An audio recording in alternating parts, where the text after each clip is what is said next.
Hi guys, it's Heather, and today I'm going to talk about a subject that if you have been listening to the podcast, know I'm extremely passionate about. And I decided to do a video on it because a lot of the questions that I get are about dark romance. A lot of my clients are dark romance authors, and I love talking about mainstream pop culture characters because I am a big shipper and I would love to show examples of how to craft or how not to craft a good book boyfriend specifically for dark romance. So, with that being said, let's jump in. I am going to share my screen and we are going to move me present.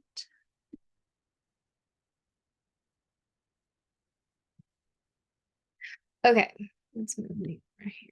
Let's get out of his pretty face. Okay, so today specifically, we are going to talk about how to ruin Daemon Targaryen, or if you are a writer and you are crafting your stuff, what not to do, right? When you are developing your hero, especially for specifically for dark romance, this is what you should not be doing. And we are going to use Daemon Targaryen from season 2 as the biggest example of this. Okay. So first of all, huge, I guess, disclaimer. I know that House of Dragon and Fire and Blood, it's not a dark romance, right? Like, I'm not trying to say, well, this is what should happen because of this. The biggest thing that you need to do, especially as a writer, is to understand your genre and the reader expectations.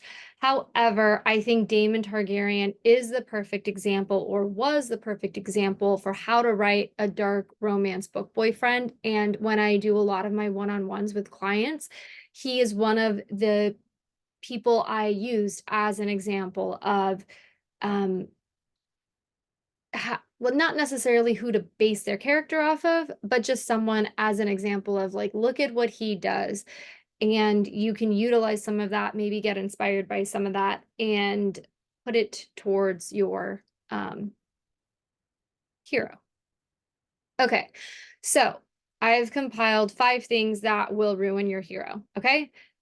Separation from the heroine, that's pretty obvious. I mean, even if they are together, if they are to like separated, why?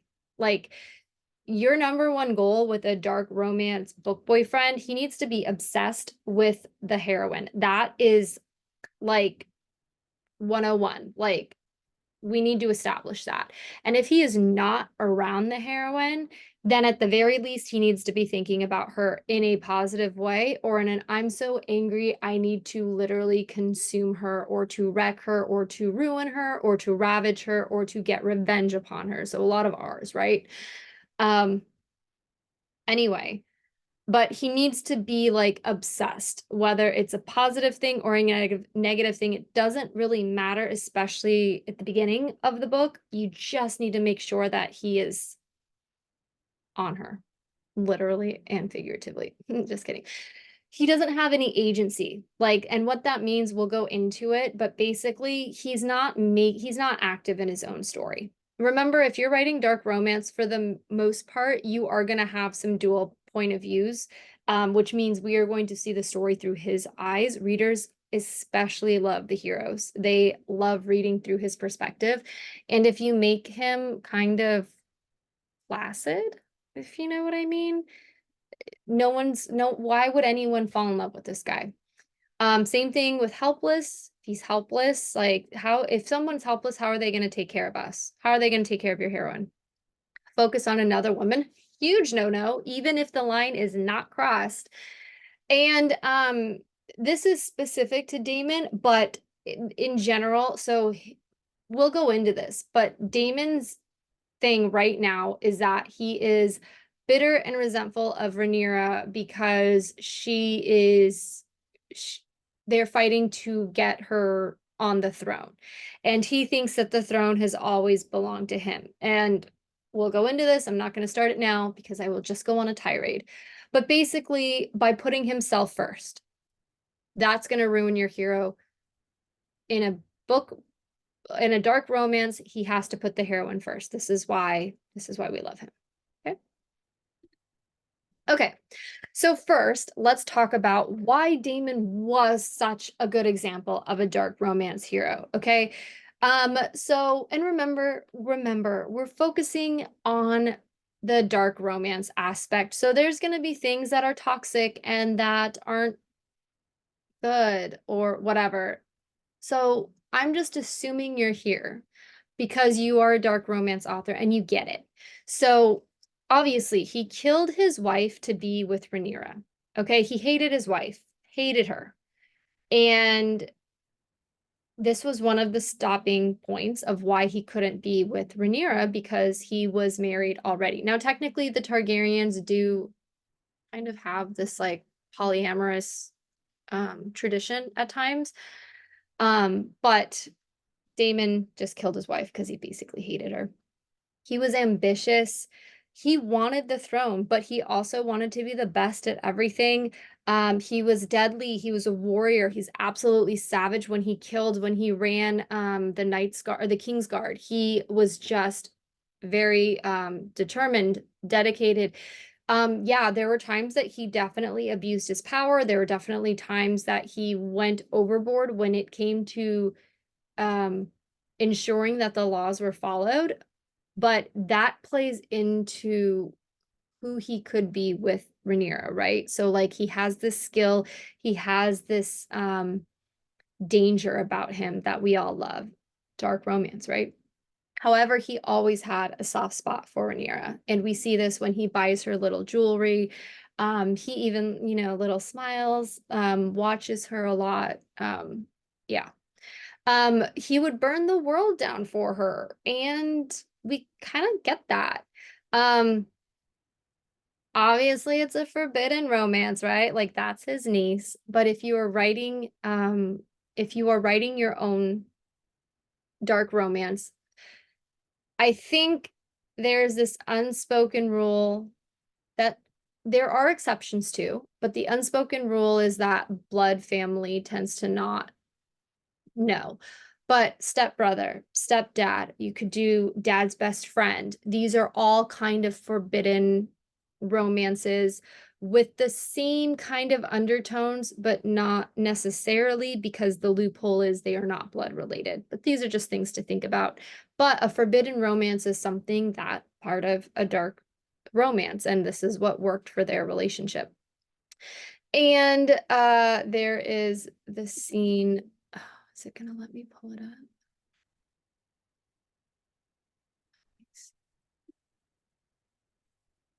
Okay. Uh, no.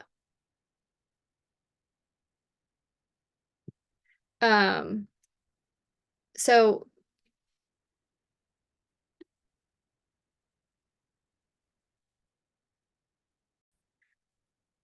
okay, sorry about that. So we are going to see what I mean by when I say he can keep his tongue. So, um, really quick setting.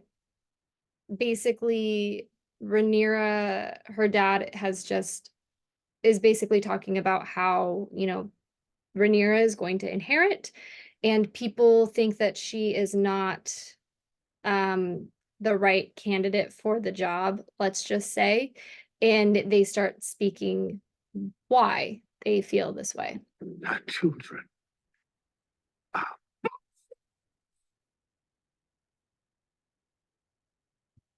She is.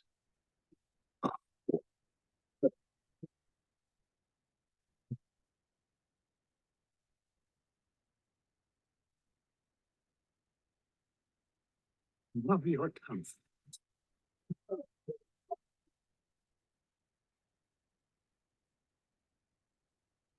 He can keep his tongue. So literally, he like slices a guy in half for calling Rhaenyra a whore. If that's not dark romance, book boyfriend, I really don't know what else is. So anyway, let's go back to our thing. Okay. So this is why we all fell in love with Damon in the first season, okay? But season 2 Damon is not the same Damon, and it's really frustrating. So first he's separated from Rhaenyra. The majority of the season, oh my gosh, I know how to spell Damon, I swear. So basically, he is separated from Rhaenyra. The context might be a little important. I mean, Rhaenyra's son dies and she wants revenge. And so Damon's like, okay, I got you. She specifically says she wants Aemond. And when Damon goes over to King's Landing in order to get that revenge, he hires a couple of people and basically insinuates a son for a son. Are his words like, they're not necessarily the clearest, let's just say. And so they kill a 2-year-old. And Rhaenyra is extremely upset about this, understandably. But shit happens, and he goes away because he wants to secure Harrenhal and build an army specifically for Rhaenyra. And that would be fine. But that's not what's going on in Harrenhal right now. Both of them are being really stupid and petty because they had a fight about what happened. And a lot of stuff happens. If you guys want to know why Rhaenyra in season 2 is like this terrible heroine and how you cannot write a romance really, but a dark romance using her, let me know in the comments because I'm happy to any excuse to go off on this. But anyway, they're not communicating with each other. Like Rhaenyra refuses to send word to Daemon. Daemon is avoiding Rhaenyra. Part of it is because he feels guilty, right? Because he feels guilty about what happens, and that would also be fine. But there's a lot more that's going on, and he's just sitting around there, and we'll get into it. But they're literally fighting a war. And for some odd reason, they don't think to communicate with each other. They're not like this badass, like, power couple. They're just like, I want this power, whatever. So there's a separation, and not the good kind where they're pining for each other or they miss each other. It's more like they're angry with each other and they're going to make really stupid decisions because of that anger. Anyway. Okay. So Damon has no agency here. And basically when he's in Harrenhal, everything is happening to him. He's getting these visions. He's not really making decisions, and he's asking for things that he hasn't really earned. Like he wants everyone to call him king. Again, we'll get into that later. He wants everyone to bend the knee. He wants this just because he has this dragon. And it's just like he has a reputation, but because it's been years really since he's like fought in a war, like he needs to sort of reestablish himself. And he just doesn't. He's just like scared because he's like,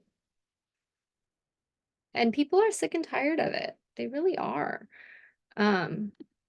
Oh, this time it worked great. And we'll see why. I liked it more because Damon seemed as fed up with it as I am. He was like, I'm leaving. I'm done with this crap. It also takes more agency away from Damon, who has just had it just drained of him all season nonstop. Like, can he not do anything for himself? It really contrasts hard with the character we saw in season 1, and of course the one in Fire and Blood. I love doing hindsight theater. I love doing how would I have done it differently. It seems to me that the way to do Damon's story this year was just to have less of him in the show. My guess is they just weren't willing to do that, and they paid for Gail Rankin, so they're gonna have them have scenes, and it's just sometimes that can lead to bad things. I think lead to bad things here.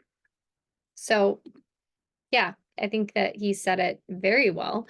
So anyway, yeah, basically. Right. And this really quick, I just wanted to give you I wanted to give you some really quick tools that you can use in your own writing so stuff like this doesn't happen to you. I have a dark romance outline template that basically has a dual point of view, and it goes into, in chapter 1, this is what happens. And it also has a sample outline so you can see those plot beats as an actual outline. And then there's a blank template just for you so you can print it out and write in your own stuff while keeping in tune with the beats. I also have creating characters using the Enneagram. This is going to be really, really helpful to you if you are interested in creating these dynamic characters with a character wound. What are they afraid of and what are they like good at?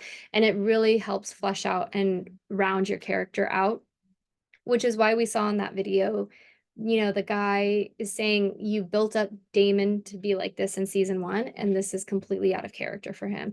So using the Enneagram is really, really going to be helpful to you in order to make sure that your character motivations and the actions that your characters utilize don't pull a Damon.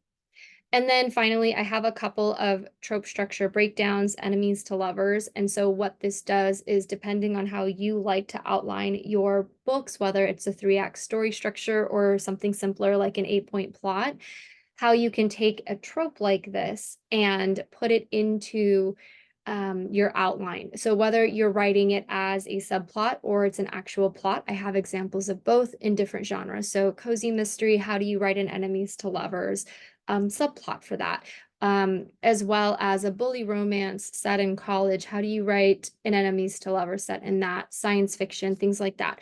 I wanted to make sure that the majority of the popular genres were utilized because enemies to lovers is so popular, and obviously romance is a huge choice as a subplot as well as your regular plot. So you can find links to all of these in the comments below, or not comments, but in the, just below. And they're really going to help you with your writing. So the third trait that Damon has that the video touched on that we watched is that he's kind of helpless. Dark romance heroes are never helpless.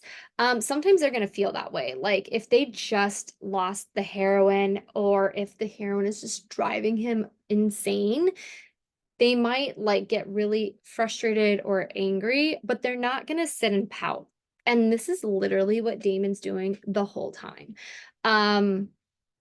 They're men of action, and that's how Damon used to be, and he just isn't anymore now.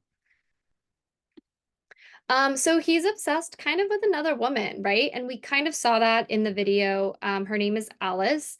But this should be obvious, okay? So not only is Damon away from his wife, but he's around another woman. And what's really frustrating and out of character for him is, so he's getting all of these weird visions in Harrenhal. Okay, so if you're not up to date, he's like getting visions of himself with his brother who's now dead, and visions of himself with older Rhaenyra, and visions of himself with his own mother, which was so weird. And at one point, he's literally walking around like Scrooge McDuck in a nightgown, and he runs into this woman, and she gives him like a calming draught, and he just takes it and drinks it like no big deal. And so the frustrating thing is that he doesn't even suspect her, doesn't even think that she's capable of doing this to him. Like he's going to like threaten, everybody else in Harrenhal and be like, are you messing with me? But doesn't think to do it with the girl who's literally like talking in riddles and disappearing. And I was like, really, Damon? You're not stupid. Why are you acting stupid? And then the worst part of it all is that he's asking her for help. Like, what do I do? And it's like, you want everyone to call you king, and you can't even figure out what to do to get people to bend the knee to you, or to bend the knee to your wife to fight for your, wife, like you're asking another woman this? Like, no, sir. Like, that is not my Daemon Targaryen. Like, he knows his shit, okay?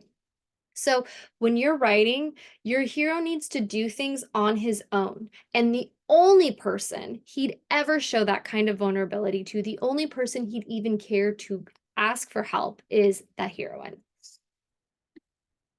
Okay, and so our last point is the need to be king, or in other words, his selfishness. He's putting himself above the heroine, and that is never. So he's resentful that Rhaenyra is like queen. Like, and my thing is, like, he's known for how long? They literally have 2 children together. They were going to have a third, and she has a stillborn. So it's like you've been through so much. You knew she was your brother's heir. Like, you knew this since she was like a kid, since she was a teenager, and you're gonna tell me that now all of a sudden you're pissed off about it? Like, you're being a petulant child, and I'm sorry, but bitches don't belong as heroes in dark romance. Like, it's just not gonna be tolerated. Like, he's defended her legacy. Like, we literally watched it. The guy gets sliced in half. Like, I don't understand how, like, what happened? Damon now all of a sudden wants the throne? Like, why didn't you hint at this before? Like, in their marriage? Like, ugh, I just don't understand. But don't do that. Don't do that. One of the reasons readers love dark romance, is obsessed with dark romance, is because a hero will give up his woman to save the world, and the villain will give up the world to save his woman. We all want to feel like someone is going to give up the entire world for us, that we're worthy of that we're special. And what Damon is doing here is not doing that. It's petty bitch behavior. So don't write heroes like season 2 Damon. Okay, so how do we fix this? You need to understand who your hero is. Like, what's his wound? What's the lie he tells himself? And what does he want? Like, what is his goal? We need to understand that he is his own character outside of the heroine. And he will have wounds accordingly, okay? I have 2 characters in my dark hockey romance series where they have wounds that are slightly different but stem from an abusive father. And they have reacted completely differently to it.